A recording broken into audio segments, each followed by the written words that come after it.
출애굽기 27장 1절에서 8절에 있는 말씀을 한 절씩 교독합니다. 출애굽기 27장 1절에서 8절입니다.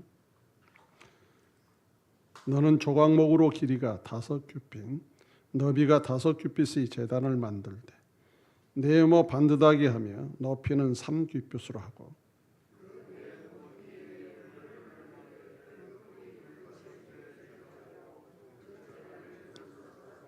재를 담은 통과 부삽과 대야와 고기 갈고리와 불 옮기는 그릇을 만들되 제단의 녹그릇을 다 노수로 만들지며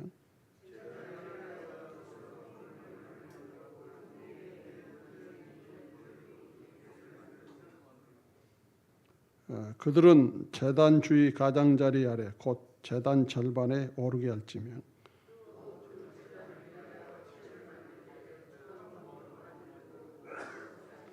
제단 양쪽 고리에 그 채를 깨어 제단을 매게 할지며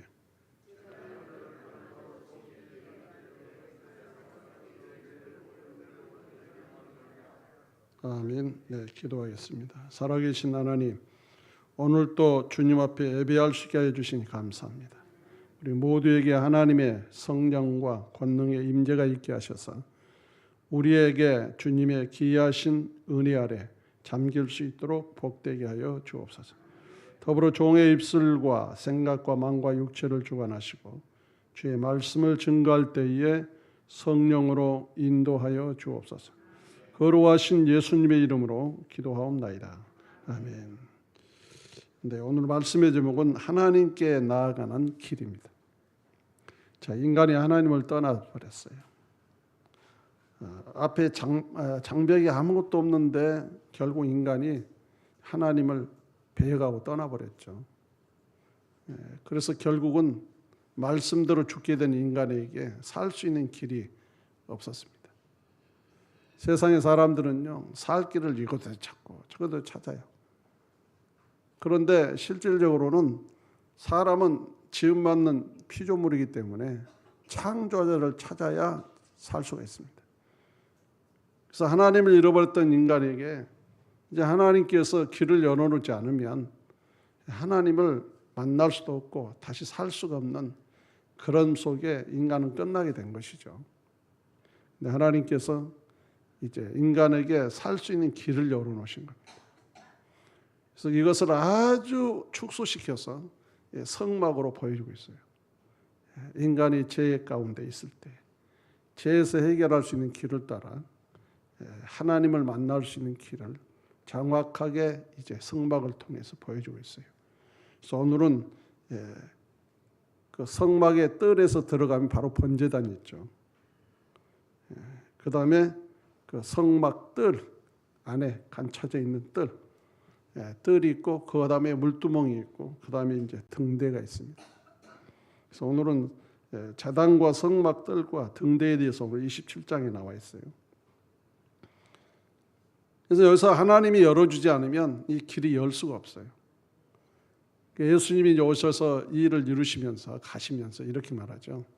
나는 길이요 생명이니 나로 말미암지 않고는 아버지께로 갈 자가 없다. 올 자가 없다. 이렇게 말씀합니다. 결론은 뭔가 하면 이 성막 자체는 예수를 말하고 있어요. 그래서 이 길도 예수님이 열어놔야 그 길로 하나님을 배울 수 있다는 얘기죠.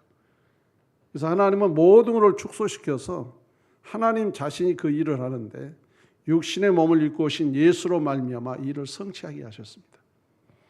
그래서 우리는 이 땅에 아무리 유명한 사람이 있어도 예수님만 붙들고 살아야 돼요. 예수님만이 우리를 살리신 분이고 예수님만이 우리에게 길을 열어주신 분이고 예수님만이 오직 우리의 영원한 삶을 살게 하신 분입니다. 예수를 빙자해서 우리를 유혹하는 인생들이 너무 많아요. 절대로 여기는 넘어가면 안 됩니다. 오직 우리는 예수님이 가는 길에서 우리에게 뭘 보여줬는가 이걸 우리가 알고 주께서 말씀하신 대로 나를 따라오려거든 자기를 부인하고 자기에게 주어진 십자가를 지고 주님을 따르라고 이렇게 말합니다. 그럼 자기에게 주어진 십자가가 뭘까요? 자, 우리가 죽어야 할 십자가는 예수님이 졌어요. 그러면 이제 내가 지을 십자가는 뭐냐면 의로운 가운데 지는 십자가예요. 믿어지십니까? 내가 죄인으로서 지는 십자가가 아니에요. 내가 죄인으로서의 져야 할 십자가는 예수님이 지셔서 그 우리의 죽음을 대신 죽으신 겁니다. 자, 우리는 예수를 믿게 됐잖아요. 자, 예수를 믿고 나면 예수님이 의로우신 주인으로서 나와 함께 하심으로 그 의로우신 주님이 나에게 주어진 십자가, 곧 나에게 주어진 의로운 삶, 이걸 지고 내게 살아가라고 말이죠. 주님을 따라오라 이 말입니다. 그래서 우리에게 이제 이렇게 표현도 하죠. 작은 예수. 작은 예수다 이렇게 표현합니다. 그런데 실질적으로는 우리는 예수님의 몸된 지체입니다. 그래서 우리에게 각자에 주어진 그 길은 예수님이 가는 길을 갈 뿐이라는 것이죠. 자, 우리 인간이 태초에 하나님께서 아담과 하와를 창조하실 때 하나님과 사람 사이에는 아무런 장애물이 없었잖아요. 사람은 하나님과 지속적이고 친밀한 교제 상태에 있었고, 사람은 하나님께 완전하게 순종하였으며 하나님께서는 사람의 모든 필요를 충족시켜 주셨습니다. 그러나 이런 관계를 파괴하는 일이 발생하게 되죠. 즉 사람이 범죄하였고 하나님을 거역했습니다. 사람은 세상에서 가장 중요한 것, 즉 하나님의 권념과 교제와 인도를 무시해버렸어요. 하나님께서 미리서 주는 말씀이라는 것은 어떤 의미가 있는가 하면 너에게 시험에 들게 하는 것들이 올 것이라는 은연중에 주는 암시가 있잖아요. 선하게 알게 하는 열매를 먹지 말라고 하는 것은 분명히 너에게 시험에 들 수 있는 암시를 준 거예요. 너에게 올 것이다. 그럼 너는 이 말씀만을 붙들고 살라. 오늘 우리가 예수를 믿어도요, 날마다 하나님의 주신 말씀을 중심에 두지 않으면 나는 세상의 사람 때문에 나는 넘어져요. 이렇게. 그것을 받아들임으로 나는 엉뚱한 길로 가고 있다니까요. 그래서 우리에게는 늘 말씀을 드립니다마는 우리 안에는 예수예요. 그분의 말씀이에요. 그분이 오라가는 길만 가면 돼요. 그러면서 그분이 나를 통하여 일할 수 있도록 내가 순종하면 그분이 일을 하셔요. 믿어지십니까? 그리고 늘 그분과의 내가 끊지 아니할 것이 뭔가 하면 기도예요. 그분과의 대화입니다. 그분과 너의 대화 속에 나를 인도하신 대로 내가 움직이며 살아가면 되는 거잖아요. 그런데 결국은 어둠의 권세에 유혹으로 말미암아 아담이 이렇게 넘어지고 말았잖아요. 이 순간 인간이 하나님의 거룩한 임재 안으로 들어가는 문은 닫혀버립니다. 이제 범죄한 인간은요, 하나님의 임재 안으로 들어가지 못하게 되었고 영구히 하나님으로부터 분리된 운명에 처하게 됩니다. 그러나 하나님께서는요, 구속에 대한 한 계획, 즉 사람을 다시 그분의 임재 안으로 들어오게 할 은혜의 계획을 가지고 계셨어요. 그것은 오랜 시간에 걸쳐서 성취될 계획이었습니다. 그리고 하나님께서는요, 수세기에 걸쳐서 계속 자신의 계획을 이루셨어요. 하나님의 계획의 처음 단계들 중 하나가 성막의 건축에서 계시되고 있다 그 말입니다.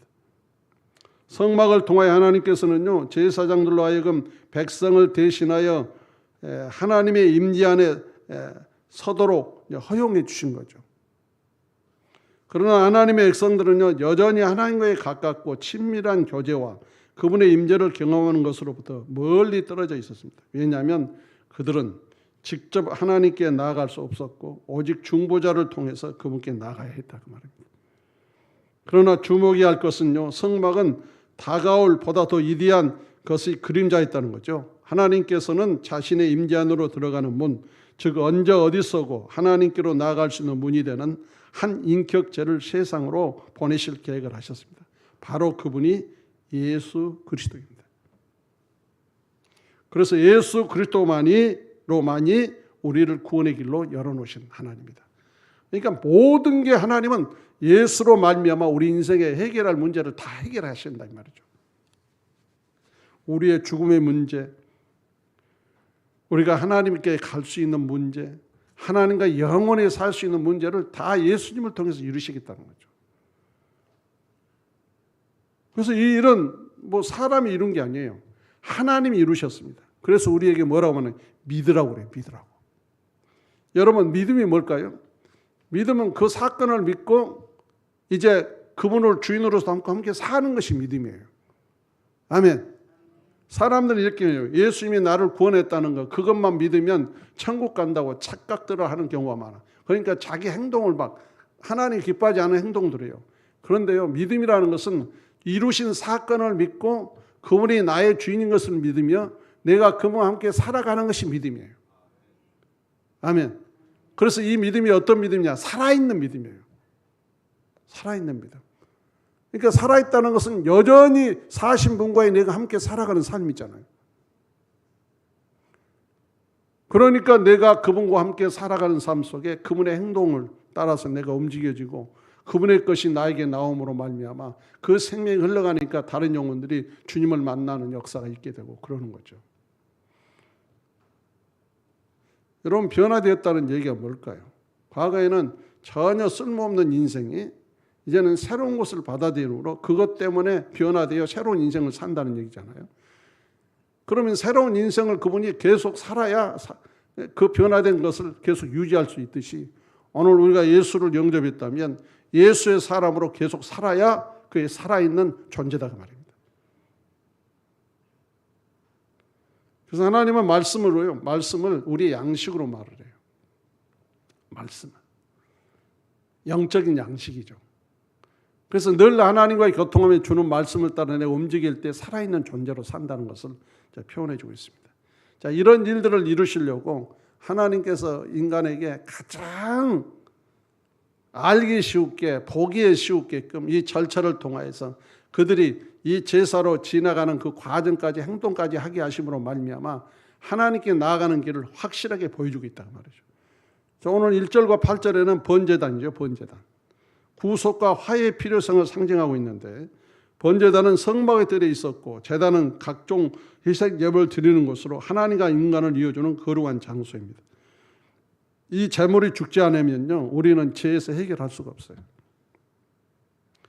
이 제단은 구속의 필요성이 곧 하나님의 인간의 화해의 필요성을 상징해주고 있는데 믿는 자가 하나님의 성막 안으로 들어갈 때 제일 먼저 보게 되는 것이 바로 이 번제단이에요.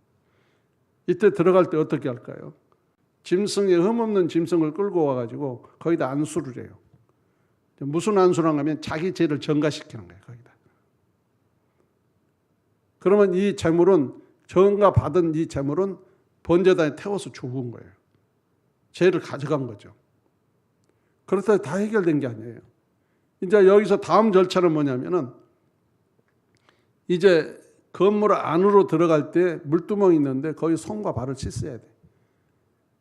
그러니까 이 땅에 우리는 살아가면서 실질적으로 이 모습을 보면은 우리에게 닿는 부분이 죄에 묻기 때문에 씻으라는 뜻과 같이 우리가 예수 믿어도 날마다 하나님께 회개하며 살아야 돼요.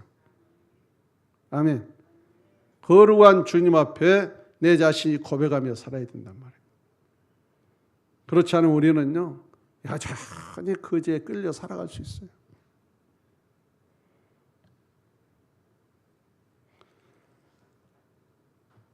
틀림없이 그것은 성막에 들어간 모든 예배자들의 관심이 초점이 되었고 그러나 주목해야 할 사실은요 그 제단이 오직 하나님의 백성들만 이해한다는 것입니다.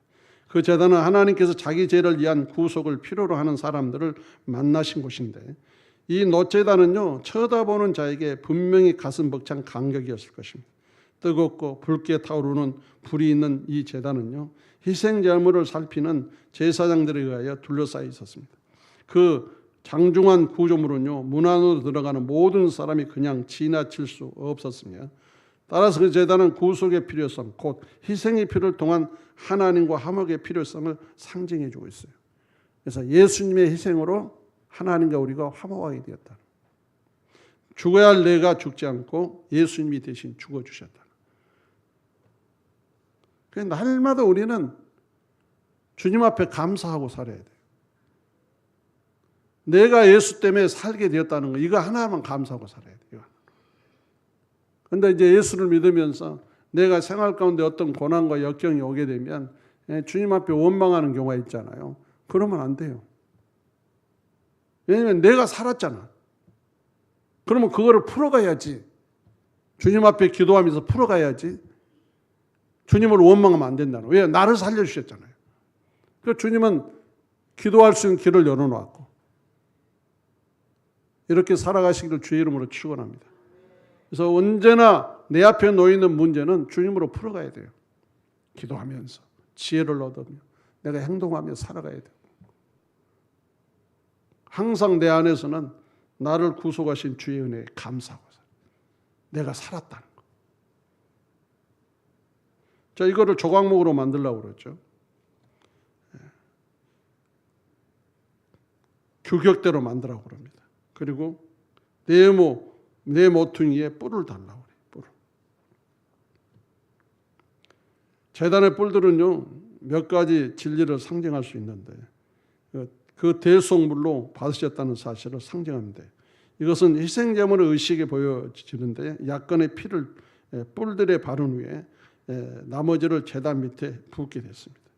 그리고 그 뿔은요, 하나님의 능력과 힘을 상징해 주고 있어요. 그 뿔은 하나님의 구원을 상징하고요. 그 뿔은 하나님의 보호, 안전, 도우심을 상징합니다. 그래서 이 뿔을 잡으면 막 사는 역사도 있고 되잖아요. 하나님께서 막 지켜주시는 은혜. 그런데 제 문제 해결되지 않는 상태에서 그걸 잡으면 죽는 거죠. 거긴 재물이 올라가야 되니. 그 다음에 이것을 뭐로 싸라고 하면 노수로 싸라고 합니다. 노수는 뭡니까? 피를 상징합니다.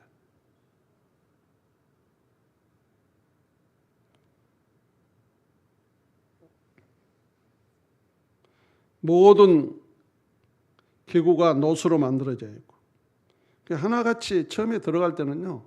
전부 노시예요. 노. 피. 그러니까 예수의 피가 우리를 정결케 하지 않으면 되지 않는다는 겁니다. 모든 게 피로 얼룩진 거예요.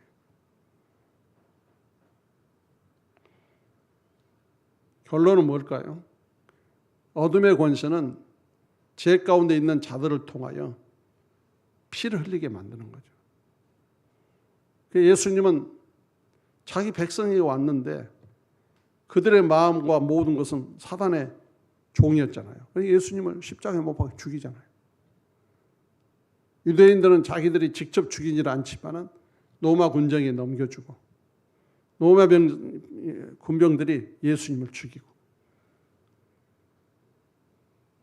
그럼 예수님은 그때 죽으면서 원망하셨을까요? 아니에요. 그 하나님의 뜻을 이룬 것에 대해서 감사했습니다. 하나님의 뜻이 이루어진 것에 대해서 감사한 거예요. 왜요? 예수님이 이 땅에 그 상태에서는 죽으러 오셨으니까. 하나님의 명령을 따라. 그러고 나서 주님이 부활하신 후에 찬란한 역사를 보여주고 있죠. 자, 놋 그물을 만들게 하고 두 채는 조각목으로 만들으라고 얘기고 제단은 비게 만들라고 그러며 제단은 설계대로 지으라 이렇게 말합니다. 사람이 마음대로 이 설계를 한다면 이상하게 흘러가겠죠. 그래서 모든 이 부분을 하나님이 원한 대로 하라는 말이에요. 그럼 저와 여러분이 뭐 제 문제 해결받고 우리의 인생의 모든 문제가 하나님이 기뻐한 대로 가려면은 하나님이 하라는 대로 가면 돼요. 아멘. 사람이 하라는 대로 가면 안 됩니다. 하나님께서 규칙을 따라서 주신 대로 우리가 살아가면 돼요. 그래서요, 어려운 거 아니에요. 어려운 게 아니에요. 예수님을 중심으로서 예수님이 어떻게 살았는가를 보고 우리가 그 부분을 보고 그대로 그냥 살아가면 돼요. 주님이 뭐라고 말씀했는가를 알고 그것을 따라서 우리가 그렇게 살아가면 된다니까요.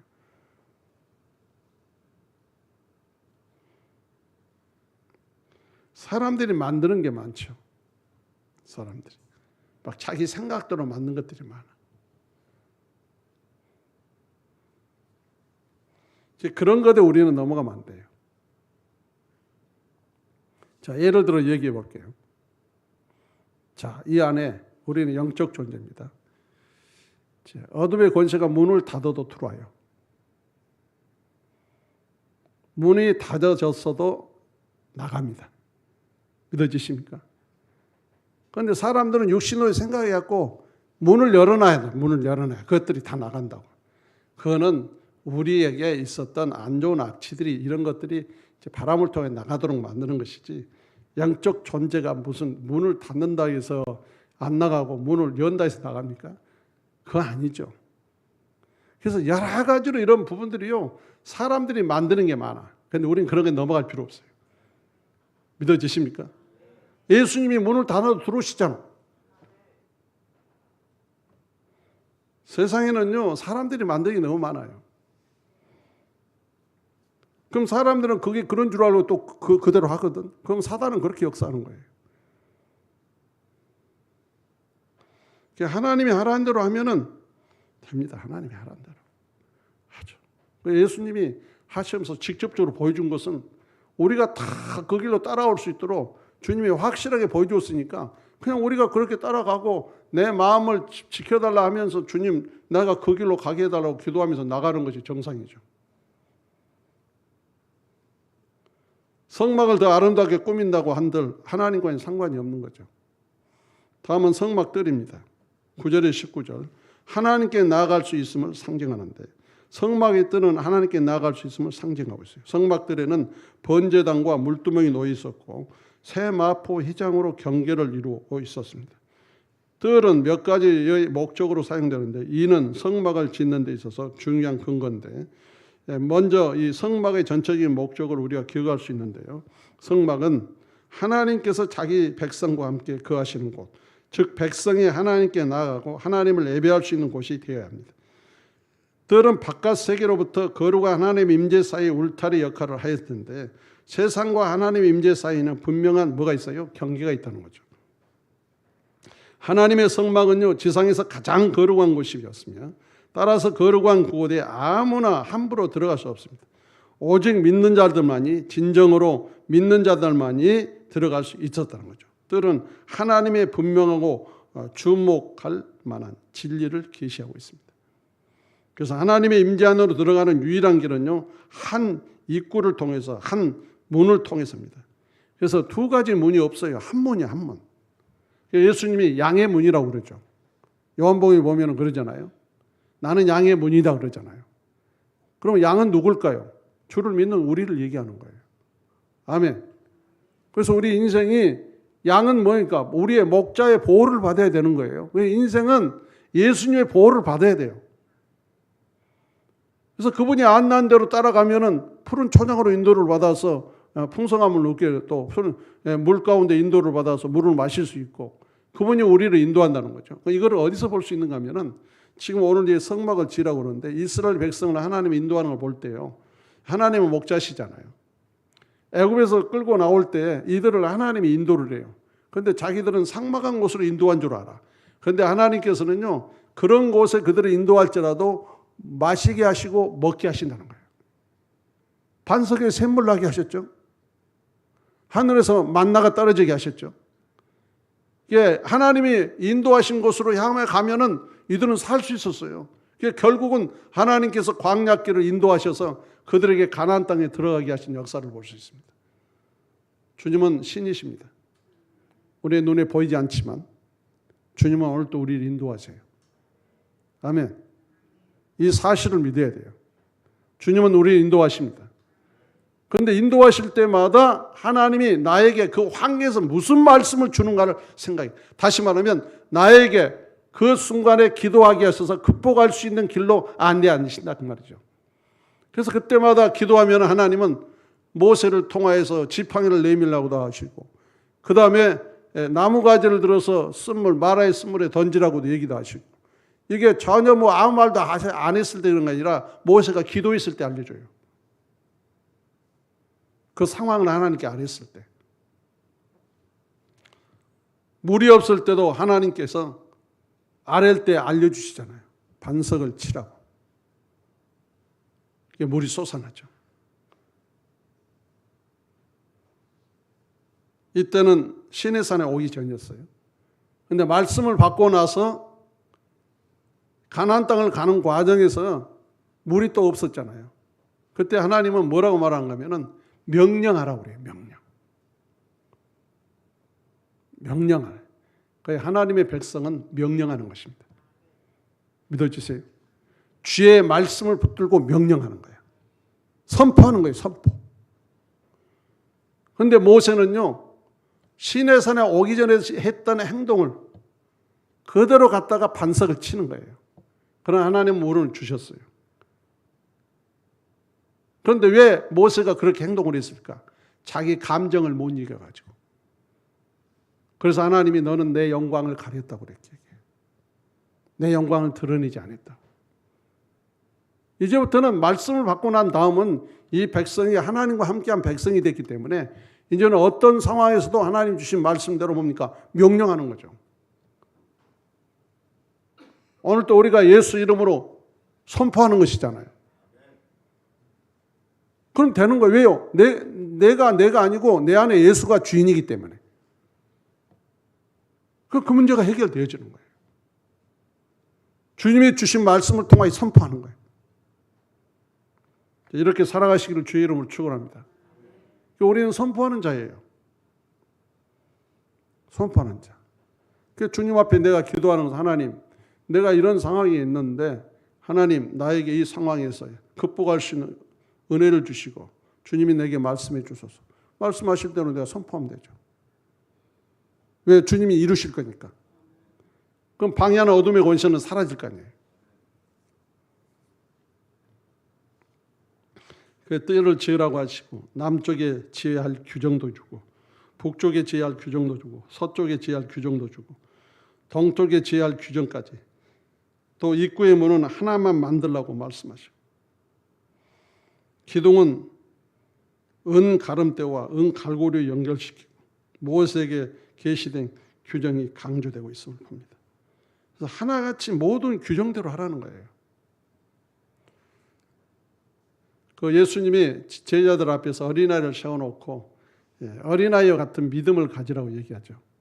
그건 뭘까요? 주님이 주신 규정대로 그냥 순수하게 따르라 이 말 아닙니까?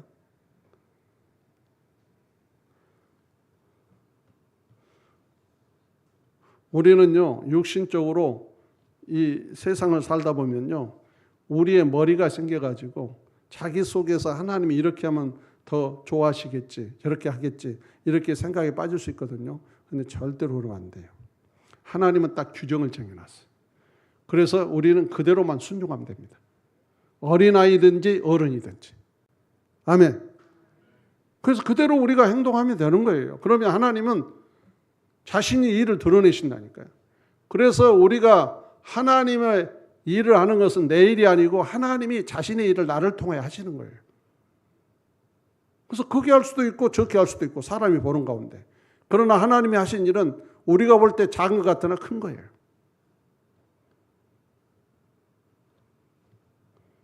다 필요하다는 얘기죠.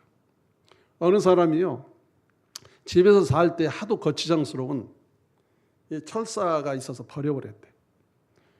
근데 이 사람을 가가지고 이제 뭐를 매려고 아무리 찾아도 없더래. 근데 그 철사가 있었으면은 다 그 꼽일 텐데 그게 그때 필요 없다고 버려버렸는데 얼마나 아쉽겠어요. 하나님 나라는요, 다 필요합니다. 아멘. 나 같은 거 하나님이 나 필요할까? 아니에요. 다 필요해요. 다 필요해요. 하나님은 다 필요하고 귀하니까 인간을 위해서 예수님이 희생하신 거예요. 예수님이 나를 위해 희생했고 여러분을 희생했잖아요. 그러면 저나 여러분이나 하나님 앞에 귀한 존재지. 저 사람은 귀하고 이 사람은 귀하지 않습니까? 아닙니다. 다 귀한 거예요. 하나님 다 귀합니다. 그럼 나를 귀하신 하나님이면 다른 사람도 귀하게 여기니까 내가 그 사람도 귀하게 여기는 마음 가운데서 주님이 나를 사랑하듯이 나도 그 사람에게 사랑하는 행동을 해야 돼요. 이게 주님을 믿는 신앙의 본질적입니다. 본질적. 근데 육신적으로 뭐예요? 저 사람이 뭔가 화려한 것 같으면 막 그 사람이 막 더 나은가 보다. 그런데 실제로 보니까 이 사람은 뭐 잠바를 입고 있어. 뭐 별로 뭐 화려하지 않아. 근데 막 그 사람이 화려해서 그 사람을 쫓아갔는데 나중에 보니까 전부 다 가짜만 끼고 다닌 거예요. 그래서 나중에 패가 망신하죠. 근데 이 사람은 아무것도 그런 게 없는데 이 사람은요, 진짜예요, 진짜. 그러니까 육신으로 보는 것은요, 속기 마련이라는 거예요. 그래서 하나님은 어디를 보신다고요? 중심을 보신다는 거예요. 여러분 뭐 말 잘한다 해서 그 사람의 신앙생활 좋나요? 아닙니다. 그 사람이 하나님 앞에 어떻게 살고 있는가를 가장 깊이 보신 분이 하나님이에요. 그럼 우리는 그 사람이 신앙생활 잘한지 못한지는 육신으로 어떻게 분별할 수도 있겠지만 우리는 그게 아니라 내가 하나님 앞에 내가 해야 할 일을 하고 살아가면 그것이 아름다운 거예요. 하나님이 주신 규정은요, 우리가 절대로 흩어서는 안 됩니다. 그래서 계시록에 그러잖아요. 이 말에 빼거나 보태면 하나님 기뻐하지 않는다고 그러잖아요. 하나님과 상관이 없다고 그러잖아요. 그래서 하나님은 자신의 계획에 대한 부분을 딱 왁구를 짜놓고 그 모든 거기에 맞는 말씀도 우리에게 주심으로 그렇게 살아가게 하시는 거예요. 사람들이 모세를 이대하게 생각하지만 모세는 어떤 사람이에요? 하나님의 집을 뭐예요? 섬기는 종이에요. 모세는. 그런데 예수님은요, 맡은 아들입니다. 우리는 맡은 아들. 아멘. 그래서 모세가 그때 당시에 그들에게 아무리 유명해 보이고 애굽에서 그들을 건져놓은 그런 일을 했을지라도 그는 종이었어요. 예수님은 주인입니다. 그래서 히브리서는요, 예수님을 집 맡은 자라고 얘기하잖아요. 우리를 맡은 자. 우리가 예수님을 귀하게 여기고 그분의 은혜 아래 우리가 살아가는 것이 정상이라는 거죠. 아멘. 그래서 그분에 의해 내가 살아간다면 이제 과거의 내 것이 안 나오죠. 주의 것으로 살아가는 거죠. 자, 20절과 21절 마지막에 보면 등대에 대해서 나와요. 하나님께로 가는 길은요, 항상 열려있음을 상징하는데 그 빛을 비춰주죠, 등대가. 그래서 예수님이요, 요한복음에 보면 나는 세상에 뭐라고 그러죠? 빛이라고 그러죠, 빛. 예수님이 비치지 않으면 하늘 문은 열리지 않습니다. 우리 인생에 가는 길이 열리질 않아요. 예수님이 빛을 비치지 않으면요, 우리가 비틀거리고 공포 속에 있고 소망 없고 도움 없고 거짓된 경배, 애로움, 혼란, 거짓된 가르침, 공허함 속에서 벗어날 수가 없어요. 그런데 주님이 빛을 비치면 이런 것들이 다 사라져요. 아멘. 예수 믿으면서 우리가 두려움 속에 있습니까? 주님을 간절히 찾으시기 바랍니다. 나 주님이 나와 함께 있어야 나는 이런 모든 게 이길 수 있다고. 여러분, 하나님이 제일 좋아하는 것은요, 하나님을 막 찾는 것을 좋아해요. 하나님. 막 주님이 그러잖아요. 이제는 내 이름 부르라고 그러잖아요. 그 찾는 것이잖아요. 우리가 예수 이름을 계속 주님을 찾고 찾으면 주님이 일을 하신다고 그러잖아요. 그러니까 주님은 우리에게 우리가 찾으면 와서 일하고 싶어 하신다는 거예요. 일하고 싶어 한다.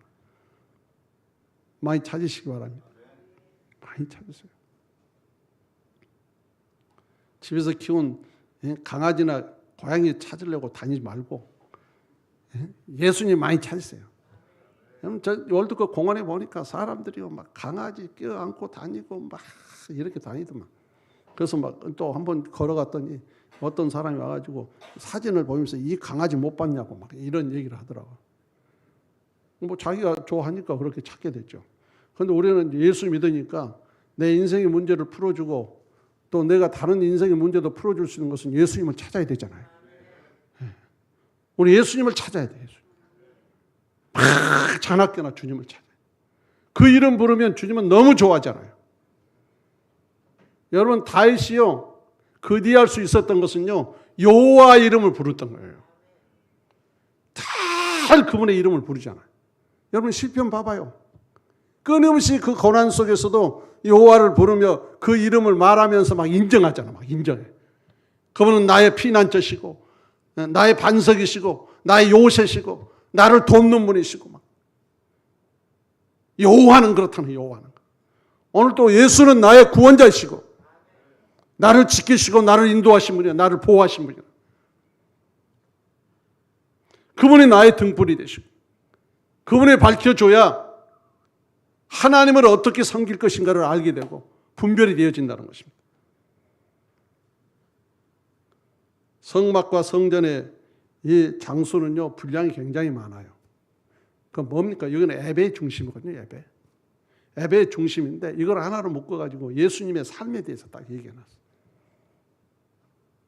우린 그걸 보고 이제 깨닫게 되는 거죠. 자, 20절과 21절을 보면 항상 등불을 켜두라고 그러죠. 우리는 주의 항상 빛이 밝혀져야 되고, 그 다음에 등불을 감금하는 이는 영원한 규례로 삼으라고 말합니다. 여러분 안에 주의 빛이 찬란합니까? 성령으로 충만합니까? 하나님 빛이 있으면 우리는 기쁨이 넘쳐요. 감사가 넘칩니다. 그리고요, 후련해요. 여러분 솔직히 말해서 여기 불빛이 없고 캄캄하면 얼마나 답답합니까? 근데 불을 다 켜니까 내가 어디로 가야 할 길도 열려지게 되고 막 후련하죠. 후련해. 우리 인생은요, 어둡고 캄캄하지만 우리 주님이 우리의 주인으로서 계시면서 빛을 밝히면 우리는 후련한 거예요. 가슴이 툭 트이게 바랍니다. 푹 튀. 우리는 영적인 부분과 육적인 부분이 있어요. 육적인 부분에는요, 우리 흐르는 피가 막히면 인간은 끝나는 거예요. 어느 기관에도 흘러는 아주 작은 피필줄로 해서 막 피가 흐르는데 거기에 막히면 그 기관이 고장나면 그것이 문제가 돼요. 아주 중요한 것을 제가 느낍니다.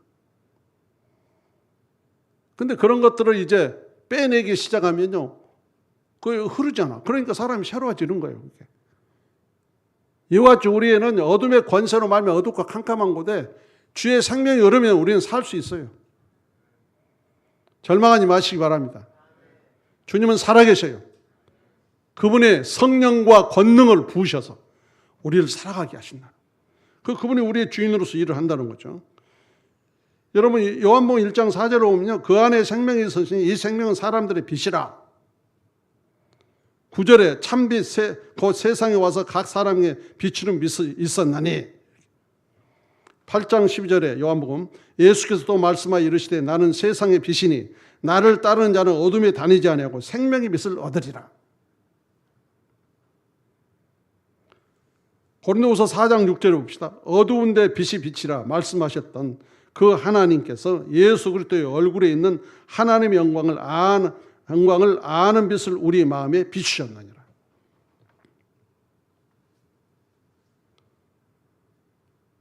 말씀을 마치고자 합니다. 성막이라는 것은 하나의 집, 우리가 지금도 집을 지으면은 그런 부분이 있잖아요. 처음에 대문을 들어오면 마당이 있고, 그 다음에 들어가면 문을 열면은 거기에 뭡니까? 거실이 있고, 그 다음에 안방이 있잖아요. 이와 같이 딱 대문을 열고 들어오면은 성막에 뭡니까? 번제단이 있어요. 그 다음에 거실에 들어가기 전에 물두멍이 있습니다. 그리고 거실 안에 들어가서 이제는 등대와 그 다음에 떡상과 분향단이 있는 거죠. 그 다음에 안방에 문을 열면 뭐가 있어요? 가장 큰 어른이 계시는 교훈이 들어있어요. 이와 같이 성막을 비춰주면서 하나님의 주인으로서의 그 모습을 보여주고 있죠. 오늘 또 우리가 내 마음대로 하나님을 섬긴다고 해서 그게 하나님께 나가는 길이 아닙니다. 주께서 이 길을 열어놓은 것을 분명히 우리가 알고 이 길로 예수와 함께 지나가므로 하나님의 영원한 안식을 누리는 저와 여러분 되시기를 주의 이름으로 축원합니다. 기도하겠습니다. 살아계신 하나님 감사합니다. 오늘 또 주님의 크신 은혜로 하나님과 인간과의 관계를 가장 쉽게 설명하시기 위해서 성막의 과정 속에 예수 그리스도로 말미암아 이 한 문, 한 길을 통하여 하나님을 만날 수 있는 길을 열어놓으셨습니다. 이 사실을 알고 우리가 예수 그리스도로 말미암아 하나님과 영원한 안식 속에 살아가는 삶이 되게 하여 주옵소서. 거룩하신 예수님의 이름으로 기도하옵나이다. 아멘. 찬송가 51장 찬송 부릅니다.